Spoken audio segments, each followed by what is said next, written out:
Oh, hallo. Nee, maar ek wil dit vandag 'n bietjie gesels met julle oor dat ek praat met 'n breekrag Springbokke. Julle mos nou die jaar van die World Cup af as julle mos nou nie die katte met diksterte nie. Al die nuwe upcoming Springbok wat jy het. En jy sny net die deur en jy maak mos nou weer kom maak hulle nou jy skoonskip julle moet nog gewen. Nou die Sarah van Italië gewen met 14 man en dit julle nou dit is nou so 'n mylpaal weer behaal het. Julle is 'n klomp breekers man. Hulle breek.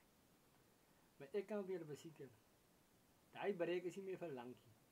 Ek is 'n Afrikaner. Ek ben die Parel. En dan in die Parel was ek dink seker van die meeste Springbokke hier in die Kaap, in die Parel was die meeste Springbokke brein is uitgekom. Een van die witte soek. Gimnasium, boys hy. Paulus Hubert, Niedenburg Premier. KN, you name it. Oor wat Springbok uitgekom het. En nou julle ben of julle kom kwaai hou om nou te vir die opens aan mekaar te besleg maak en sê ja, maar die Springbokke wen nou met 4 man en al. As jy 6, 15 man nie, die 14 man, dissipline, swak dissipline man. En ek kan weer beseker man, die All Blacks is maar nou op daai, maar dan nou net, right. En dan kan het nou nie weer, hy kan nie meer bygehou het nie, as gevolg van eie foute. Hulle het te veel foute gemaakt, en hulle bied.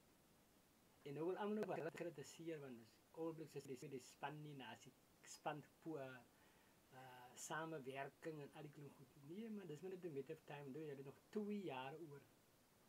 Daar is nog 2 jaar oor voordat die World Cup is. Julle ben nou opstryd, kan terug hier toe kyk julle die All Blacks gewen. Die All Blacks het gewen. Hulle het gekom toer in 'n land. Daar speel hulle 34 mense met 3 toetse en hulle daar binne alles dwars deur. Sien die Lions, die sien met Australië en eilande.